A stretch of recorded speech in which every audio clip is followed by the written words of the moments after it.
Penyakit jantung sendiri adalah adanya gangguan pada bagian jantung yang meliputi pembuluh darah jantung, selaput jantung, katup jantung, maupun otot jantung sendiri.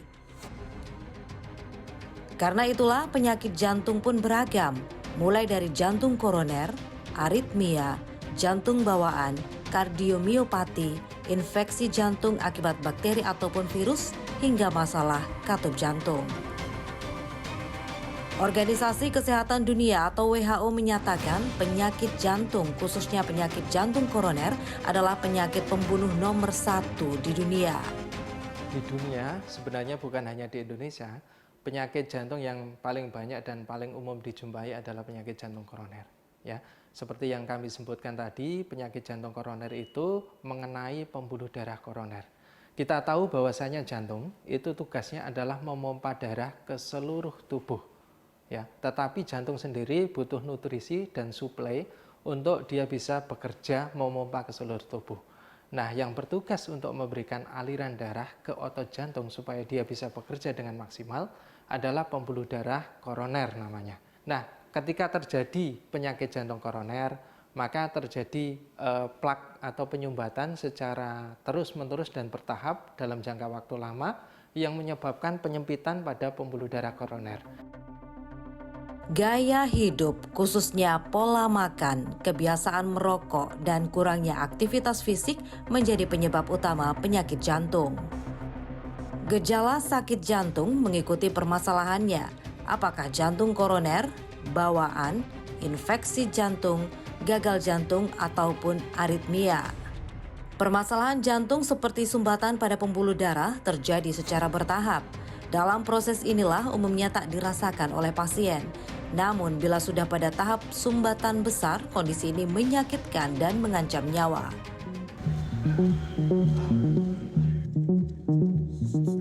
Seperti AKP Dante Anan, Kapolsek Kedamian Gresik, Jawa Timur, yang juga merupakan penyintas penyakit jantung setelah pemasangan 4 ring di jantungnya.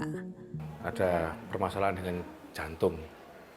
Jadi pada suatu ketika jantung saya nyeri. Jadi di sebelah kiri, terus kemudian agak panas, terus kemudian kayak agak ditekan. Nah dari situ saya merasa kayak pusing, mata berkunang-kunang. Sempat mau pingsan, tapi saya bertahan, saya tenangkan. Nah setelah itu saya segera minta antar sama istri saya ke rumah sakit untuk segera dilakukan tindakan. Pangkalnya ini pembuluh darah yang mulus. Beruntung Dante Anan mendapatkan pertolongan secepatnya. Penanganan tenaga medis menjadi penentu keberlangsungan hidup penderita penyakit jantung.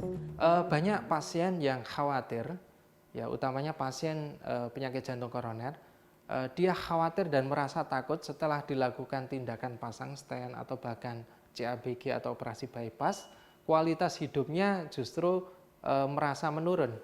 Jadi harapannya orang-orang dengan penyakit jantung koroner yang sudah berhasil dilakukan revaskularisasi, harapan kami tentu fungsi jantung akan lebih baik dan kita ada rehabilitasi jantung, berusaha untuk mengembalikan fungsi jantung sebagaimana atau mendekati semula.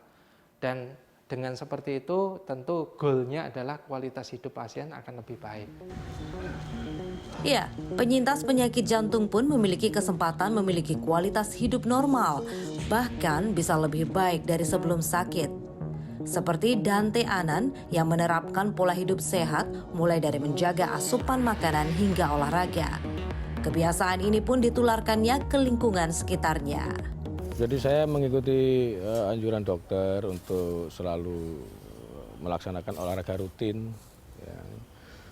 Terus kemudian menjaga pola makan, jangan sampai makan makanan yang berkolesterol, ya, bersantan-santan, ya, itu sudah saya hindarin semua. Makanan yang tidak berkolesterol, ya berkolesterol rendah lah ibaratnya. Terus kemudian merokok dan olahraga, itu anjuran dokter seperti itu saya laksanakan. Terus gimana rasanya? Sekarang saya sudah sehat, segar bugar. Setiap hari saya rutin minimal jatah sehari itu 10 kilo sepeda pancalan. Dan lari 2 kilo. Jalan 2 kilo. Itu tiap hari saya laksanakan. Terus badannya gimana? Badan sekarang saya sehat seger. Justru malah sama dengan Dokter Hendrik itu disuruh aktivitas normal seperti biasa. Penerapan pola hidup sehat membuat para penyintas jantung lain juga mendapatkan kualitas hidup yang lebih baik, bahkan dibandingkan sebelum sakit. Selain konsumsi obat, itu saya menjaga pola makan, pola hidup sehat,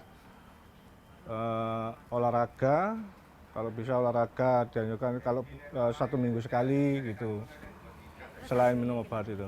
Dan hasilnya alhamdulillah sekarang sudah membaik gitu. Kalau dibandingkan sebelum kena gejala, ya ini apa namanya? Ini baik sekarang gitu. Dengan kita tiap hari berolahraga 3 kali 30 menit, alhamdulillah sampai saat ini yang tahun kemarin kalau olahraga dada itu terasa nyeri, sekarang sudah tidak mengalami. Terus makanan dijaga, istirahat juga dijaga, alhamdulillah sampai saat ini kita dalam keadaan fresh, semangat hidup untuk sehat. Sehat, sehat, sehat, ja! Selebihnya, dukungan dari keluarga juga ikut mendukung kesehatan para penyintas jantung, khususnya komitmen menjaga pola hidup sehat bersama. Yang pertama, pola makan ya.